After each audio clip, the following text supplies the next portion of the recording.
Bona setmana, Joana Santamans. Què tal, Joana, com estem? Molt bé. Moltes gràcies i bona nit.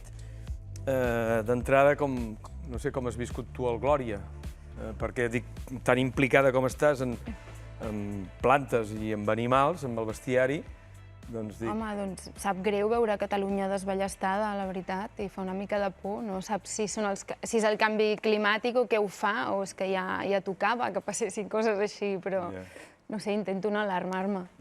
Escolta'm, aquest herbari il·lustrat, 200 il·lustracions de les plantes i flors silvestres dels paisatges que tenim més a prop i que has pintat, diríem, en un segon volum.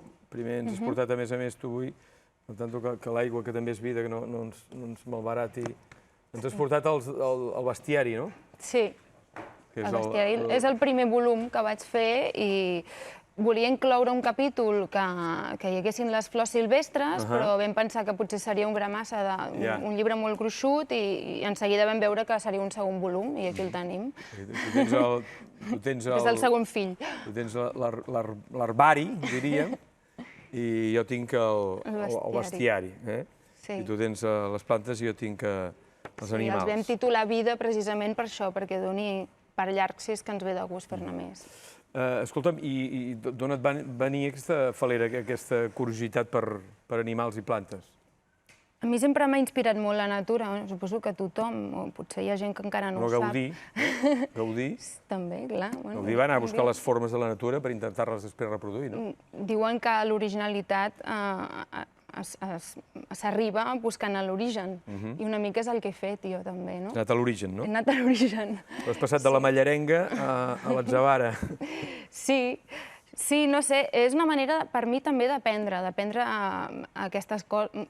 Jo volia ser botànica, de fet, o artista, no tenia molt clàssic fer una cosa... Ja és totes dues coses. Allò que acabes cou i has de triar, doncs jo estava entre belles arts o fer alguna cosa creativa o botànica, i al final, mira, atzars de la vida... Vas anar cap a l'escola Eina, no? Vaig anar a l'escola Eina, vaig fer disseny gràfic, perquè vaig pensar que no podria viure de la pintura, i mira quines coses, al final un acaba fent el que ha vingut a fer en aquest món.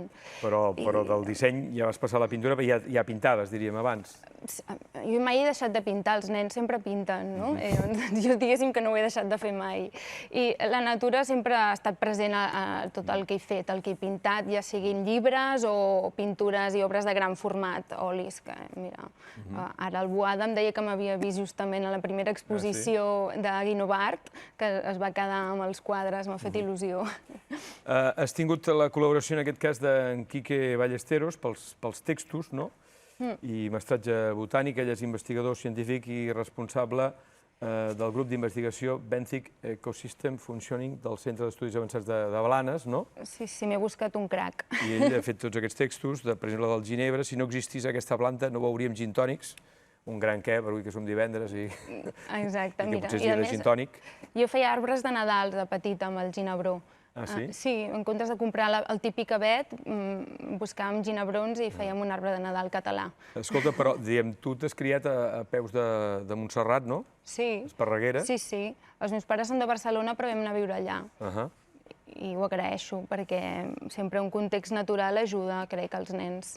No sé, això, a anar a l'origen, no? Perquè trobo que tantes construccions que hem fet la humanitat ens allunyen una mica de la realitat, no? Al final, tant d'asfalt, tant de mòbil i tanta construcció, trobo que no sé, que perds una mica l'oremus, no?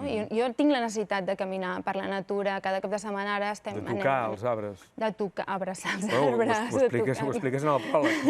Sí, perquè a més és que el tacte és important, no? La figuera de moro, aquesta suposo que no la toques. No, però me'ls menjo, les figues. Jo també, però després et queden totes les puntes dels dits plenes de... Com pot ser? Has de fer un guants. Jo ho faig amb un tros de paper, de diari o així, però tot i així m'acabo punxant. Diu, si aquest llibre fos un bestiari, que ja ho era l'altre, la figuera de moro seria el camell, naturalitzada a la Mediterrània, però originària dels ambients semidesèrtics de Mèxic, pertany a la família dels cactus. És el que tenen els cactus, no?, que conserven l'aigua. I l'atzavara, que té aquesta màgia, que la flor només surt cada 10 anys. La pita, no?, aquesta que treu, aquests colors, i després es mor. 10 anys, eh? Està i després es mor, l'atzavara. És interessant. La tija, sí. al final la naturalesa ha esculpit unes formes tan diferents, no? Que jo, a l'estar tantes hores dibuixant-les, al final vaig pel bosc i les reconec. Perquè això, diem, ho has treballat anant sobre el terreny. No, ja m'agradaria ser una naturalista antiga del segle XIX. Una mica m'he inspirat amb aquestes... Com que has abraçat els arbres, i potser també has abraçat una sarriassa. Sí, aviam, ara les aniré abraçant, però clar, imagina't esperar-te tot el temps que necessita perquè floreixi tal flor o tal altra, o anar al Pirineu, després als aiguamolls, saps? Haguéssim trigat 10 anys a fer el llibre. Per sort, a internet hi ha molta informació i hem fet una bona recol·lecta amb l'ajuda del Quique, que és un crac, i em dirigia molt bé. Hem buscat que tingués aquesta rigorositat, no?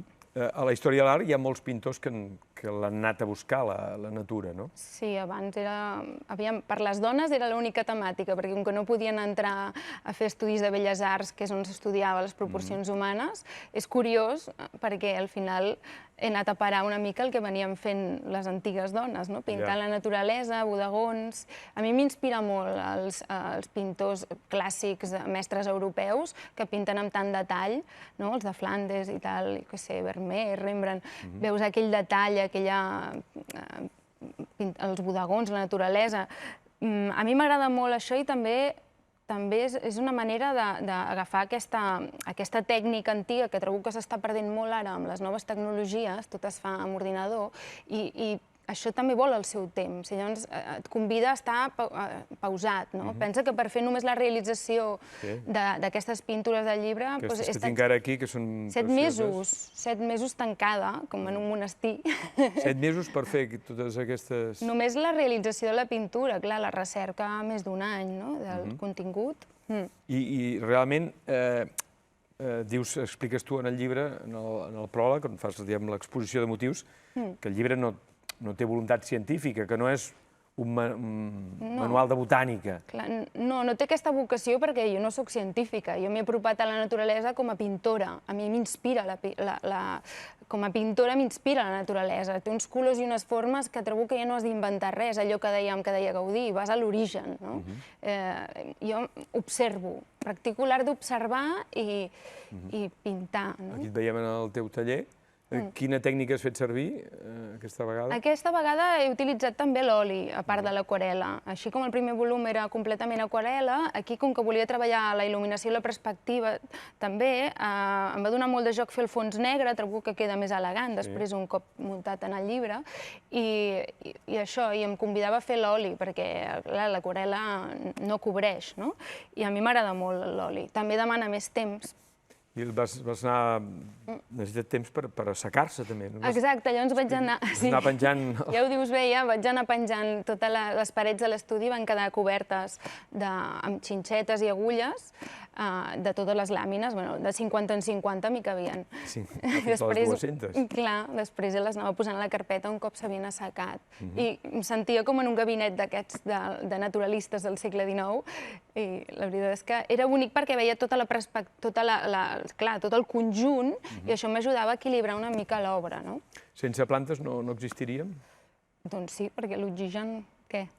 Qui se n'encarrega de fer l'oxigen? És que al final és això, no?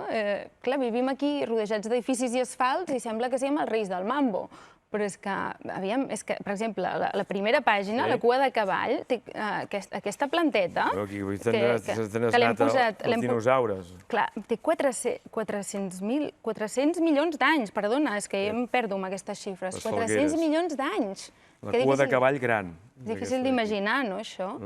400 milions d'anys. Clar, nosaltres els homo sapiens que fa 100.000 anys que estem aquí. Imagina't, 400 milions d'anys, una mica respecte, no?, amb aquesta planta. Sí. Com s'ho ha fet, no? Aquesta forma de vida encara existeix ara. O sigui, molt abans que la naturalesa s'inventés els dinosauris, no? Els dinosaures. I també has tret la lliçó que tens més semblança... Teniu més semblança tu i un pi, bueno, tu o jo, que no pas una alga bruna i una de verda.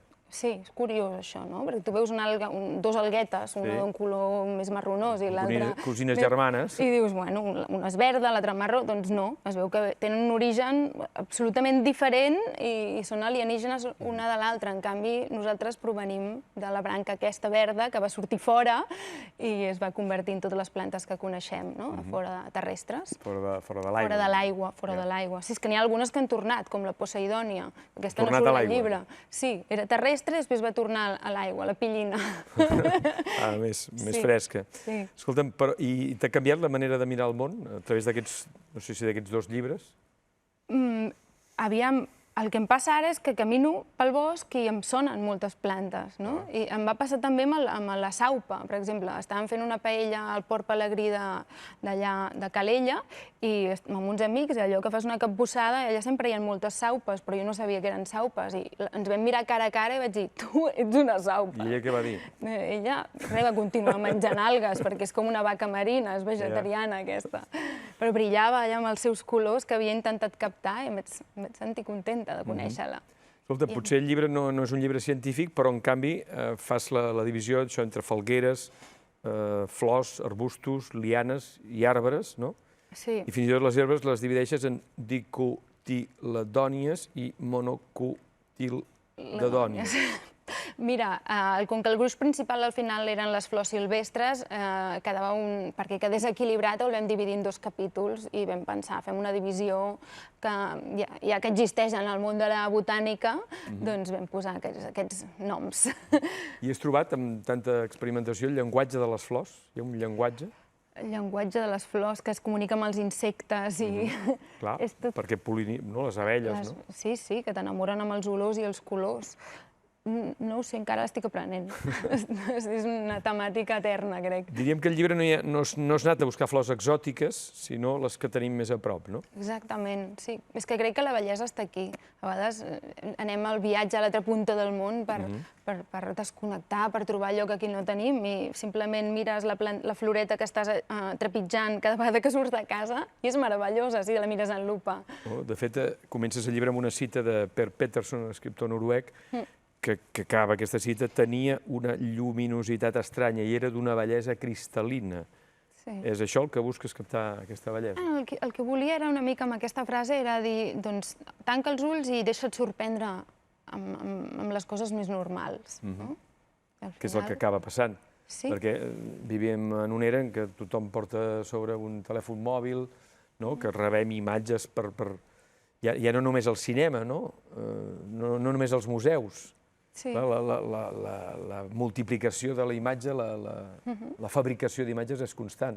I possiblement la teva feina, del que atrapa, no sé si aquest retorn a la senzillesa, no? Sí, és que aquesta bogeria virtual jo crec que ens trastorna i encara no ho sabem, perquè no ho veiem, els efectes. Però jo ho noto, jo m'accelero. Visc a Barcelona, però si no anés cada cap de setmana a la natura, crec que no podria portar el ritme que demana aquesta societat, no? Per guanyar-te la vida, per estar a les xarxes, estar a tot arreu, no? És molts inputs. I crec que és molt sa tornar a la estar en contacte amb la natura i crec que conèixer és estimar. Trobo que això és molt important. Hi ha una urgència que estimem casa nostra. Som natura, nosaltres. És que a vegades, m'imagina't com parlem, jo mateixa. Dic, la natura, com si estigués fora de nosaltres. Nosaltres som natura, és que nosaltres som uns animals que hem evolucionat d'aquesta rara manera, que és interessant, però a la vegada som uns paràsits, estem destrossant el planeta, ens ho carreguem tot, els sàpiens. Sortim al bestiari il·lustrat o no, els Sàpiens? No, de moment no, de moment no. De moment hi ha una Sàpiens, que sóc jo que deixo l'empremta, i després el Quique i el meu pare, que va escriure. Algun altre punt ja, perquè això tu no pares, no tens aturador. Grans murals, llibres il·lustrats... Sí, pinto olis grans, el mateix que veus aquí ho faig amb gran també, que la vibració varia molt, mira, ara ho veiem. Sí, clar, canvia molt pintar en petit que en gran. Ara estic fent un nou llibre, que es dirà Animals invisibles, i és justament al revés. És anar a buscar curiositats estranyes de tot el planeta que, a més, estan en perill d'extinció o els hem extingit nosaltres. I estic treballant amb això i després moltes altres coses, però una cosa rere l'altra. A poc a poc i bona lletra. Sí. Moltes gràcies, Joana Santamans. Enhorabona per la teva feina, brutal, impressionant, que captiva, que enamora, com bé dius, que fa que ens estimem i que prenguem consciència d'això, d'aquesta natura, al marge del que som, amb la que convivim, ja sigui un pomer o una falguera. Moltes gràcies, Joana. És divendres i toca acomiadar-nos agraint la feinada de tota la gent que... Veus? Tinc al darrere aquest ull que em mira, tinc un ull del platell. La bèstia, eh? Exacte, la bèstia. És una ossa, és l'ossa major, aquesta. L'ossa major. Doncs ens n'anem agraint la feina als diferents equips que participen al programa, que aquesta setmana encara s'han multiplicat, perquè a part dels habituals de maquillatge, perruqueria, vestuari, serveis auxiliars, documentació, lingüistes, els companys del control de realització, il·luminació, so, cairons, càmeres, robots, imatge i control central, la gent d'aquí del plató i del control de realització, del Més 324, l'equip del programa, en la incorporació tots aquests dies, diem, de Gemma Ruiz, de Carles Costa, de Marc Albertí, de Marc Rodríguez, de Salvador Alemany i de Marta Bagà, pels especials que hem fet dedicats als efectes del Glòria, els habituals del programa que ja saben on som, encara desitjant que recuperi Lluís Palma, a la realització Josep Sorroca, en Josep Maria Socorro dins del seu equip, en Josep Miquel Bolló, cap d'edició, Miquel Moreno i Anselm Roig, als guions, també desitgem que l'Anselm es recuperi, la Mia de Ribot, està recuperada, i l'estudiant en pràctiques, el solsoní, Andreu González. Bon cap de setmana, visca la vida, alegre i divertida, que deia aquell. Malgrat les desgràcies d'aquests dies, tornarem dilluns, que diuen, auguren, que serà un dia carregadet. Que tinguin bon cap de setmana. Adéu-siau.